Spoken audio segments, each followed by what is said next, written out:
ഉഭയകക്ഷി ചർച്ചകളിൽ ഇറാന് മുന്നിൽ 5 കടുത്ത നിബന്ധനകൾ വെച്ച് അമേരിക്ക. ചർച്ചകളുടെ ഭാഗമായി ഇറാൻ തങ്ങളുടെ പക്കലുള്ള 400 കിലോഗ്രാം സമ്പുഷ്ടീകരിച്ച യുറേനിയം അമേരിക്കയ്ക്ക് കൈമാറണമെന്നാണ് പ്രധാന ആവശ്യം. ഇറാൻ വാർത്താ ഏജൻസിയായ ഫാർസ് ആണ് ഇക്കാര്യം റിപ്പോർട്ട് ചെയ്തത്. മുൻപ് ഏർപ്പെടുത്തിയ ഉപരോധങ്ങൾ മൂലമുണ്ടായ സാമ്പത്തിക നഷ്ടത്തിന് യാതൊരുവിധ നഷ്ടപരിഹാരവും നൽകാൻ കഴിയില്ലെന്നും വാഷിംഗ്ടൺ വ്യക്തമാക്കിയിട്ടുണ്ട്.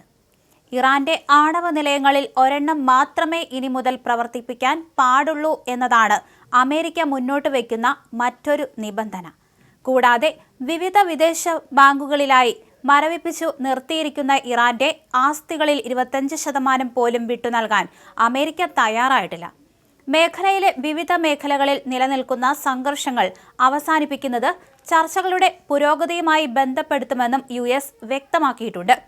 ഈ നിബന്ധനകൾ അംഗീകരിച്ചാൽ പോലും അമേരിക്കയുടെയും ഇസ്രായേലിന്റെയും ഭാഗത്തു നിന്നുള്ള ആക്രമണ ഭീഷണി നിലനിൽക്കുമെന്ന് ഇസ്രായേലി മാധ്യമമായ യെനൈറ്റ് ന്യൂസ് റിപ്പോർട്ട് ചെയ്യുന്നുണ്ട്.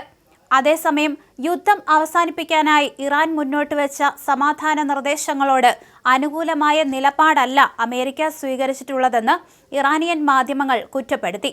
ചർച്ചകളിൽ കാര്യമായ വിട്ടുവീഴ്ചകൾക്ക് US തയ്യാറായിട്ടില്ല.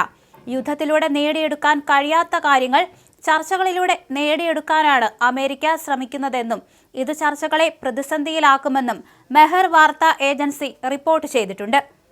USുമായി ചർച്ചയ്ക്ക് തയ്യാറാകുന്നതിന് മുൻപായി 5 വിശ്വാസവർദ്ധക മുൻകരുതൽ നിബന്ധനകൾ ഇറാനും മുന്നോട്ട് വച്ചിട്ടുണ്ട്. ലെബനൻ ഉൾപ്പെടെയുള്ള എല്ലാ മേഖലകളിലെയും യുദ്ധം പൂർണ്ണമായി അവസാനിപ്പിക്കുക, ഇറാനും മേലുള്ള ഉപരോധങ്ങൾ പിൻവലിക്കുക, മരവിപ്പിച്ച ഇറാനിയൻ ഫണ്ടുകൾ വിട്ടു നൽകുക എന്നിവയാണ് പ്രധാന ആവശ്യങ്ങൾ. യുദ്ധം മൂലമുണ്ടായ നാശനഷ്ടങ്ങൾക്ക് നഷ്ടപരിഹാരം നൽകണമെന്നും ആഗോള എണ്ണക്കടത്തിന്റെ പ്രധാന പാതയായ ഹോർമുസ് കടലിടുക്കിന്മേലുള്ള ഇറാന്റെ പരമാധികാരം അംഗീകരിക്കണമെന്നും ടെഹ്റാൻ ആവശ്യപ്പെടുന്നു. വീണ്ടും ഒരു സൈനിക ആക്രമണത്തിന് മുതിർന്നാൽ കടുത്ത പ്രത്യാഘാതം നേരിടേണ്ടി വരുമെന്ന് ഇറാന്റെ സായുധസേനാ വക്താവ് അമേരിക്കയ്ക്ക് മുന്നറിയിപ്പ് നൽകിയിട്ടുണ്ട്.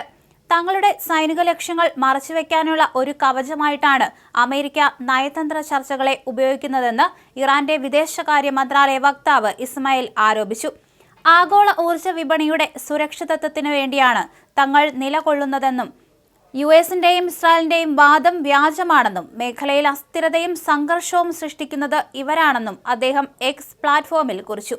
പ്രതിസന്ധികളും യുദ്ധങ്ങളും സൃഷ്ടിക്കുക, അതിനുശേഷം സമാധാനം പുനഃസ്ഥാപിക്കുന്നു എന്ന വ്യാജേനെ കാര്യങ്ങൾ കൂടുതൽ വഷളാക്കുക എന്നതാണ് ഇവരുടെ പതിവ് രീതി. നാശനഷ്ടങ്ങൾ വിതച്ച ശേഷം അതിനെ സമാധാനമെന്ന് വിളിക്കുകയാണ് അവർ ചെയ്യുന്നത്, ഇസ്മായിൽ വ്യക്തമാക്കി.